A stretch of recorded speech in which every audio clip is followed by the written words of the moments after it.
സുഹൃത്തുക്കളെ നമസ്കാരം. രഘു മാത്തൂരാണ്. എന്തായാലും വിഷു 1-ാം തീയതി ആയിട്ട് ഒരുപാട് മെസ്സേജ് വരുന്നുണ്ട്. സമ്പൽ സമൃദ്ധിയുടെയും ഐശ്വര്യത്തിൻ്റെയും പ്രതീകമാണ് വിഷു ആശംസകളൊക്കെ പറഞ്ഞിട്ട് ഒരുപാട് പേര് മെസ്സേജ് അയക്കുന്നുണ്ട്. പക്ഷെ സത്യം പറഞ്ഞാൽ ഞങ്ങൾ കർഷകർക്ക് വലിയ സന്തോഷമൊന്നുമില്ല. കാരണം എന്താണെന്ന് വെച്ചാലേ, ഇതിപ്പോൾ 15 ദിവസമായി ഈ നെല്ലിവിടെ കിടക്കാൻ തുടങ്ങിയിട്ട്. ഈ നെല്ലിവിടെ എത്താൻ കൊയ്ത്തുകൂലി 15,000 രൂപ, അത് കടത്താൻ 5,000 രൂപ, പിന്നെ ചാക്ക് മേടിക്കണം. ബംഗാളികളെ കൊണ്ടുവന്നിട്ട് ഈ വീതം ചാക്ക് നിറച്ച് ഇങ്ങനെ വയ്ക്കാൻ. ഇതെല്ലാം കടത്തിലാണ്. ഓക്കെ, അത് നല്ല വാക്ക് പറഞ്ഞ് ഭാര്യൻ്റെ അടുത്തൊരു വളയൊക്കെ മേടിച്ച് പണയം വെച്ചിട്ട് തണ്ണീരങ്ങാട് സർവീസ് കോപ്പറേറ്റീവ് ബാങ്കിൽ പണയം വെച്ചിട്ടാണ് ഇപ്പോൾ ഈ തരുവാക്കിയിരിക്കുന്നത്. മനസ്സിലായില്ലേ? നമ്മളിപ്പോൾ ആരുടെ അടുത്ത് എന്ന് പറഞ്ഞിട്ട് കാര്യമില്ല. പിന്നെ വക്കൽ കിട്ടി, ഒരു 10-200 കെട്ട് വക്കൽ കിട്ടി, അത് കൊടുക്കാമെന്ന് പറയുമ്പോൾ നല്ല മഴ പെയ്ത് അത് 8,000 രൂപ, കെട്ടാൻ മാത്രം 8,000 രൂപയായി. അത് പിന്നെ കിടക്കണ്ട അവിടെ.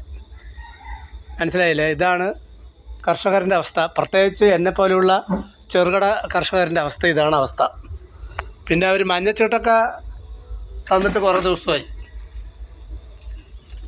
ഓക്കെ, മഞ്ഞച്ചീട്ടൊക്കെ തന്നു. ഇനി ഇത് എടുത്തിട്ട് പോകണമെങ്കിൽ എപ്പോഴാണെന്നറിയില്ല. ഇനി ഇത് എടുത്തിട്ട് പോയാലോ, അതിന് അപ്ലൈക്ക് ഇന്ന് എടുത്തു കഴിഞ്ഞിട്ട് ഇന്ന് തന്നെ കയറ്റ് കൂലി കൊടുക്കണം. അതൊന്നും പിന്നെയൊന്നും പറയാനും പറ്റില്ല. എടുത്തിട്ട് പോയിട്ടോ ഇതിൻ്റെ പൈസ എപ്പോൾ കിട്ടുമ്പോഴാണ് നമ്മളിരിക്കുക. ഇനിയിപ്പോൾ പഞ്ച് ഇറക്കാനായില്ലേ, ഇനിയിപ്പോൾ ഒരു 10 ദിവസം കഴിഞ്ഞ് നാറ് പാകേണ്ട സമയമായല്ലോ. 1-ാം വിള കൃഷി ഇറക്കാനായി. അപ്പോൾ ഇതൊക്കെ ഈ കർഷകർ ആരോടെ പറയുക? 3 നേരം ഭക്ഷണമില്ലെങ്കിൽ ഒരാൾക്കും ജീവിതം മുന്നോട്ട് കൊണ്ടുപോകാൻ പറ്റില്ല. ആ തരത്തിലാണ് കാര്യങ്ങൾ നടക്കുന്നത്. പക്ഷേ കർഷകരിന് ആർക്കും വേണ്ടവും വേണ്ട.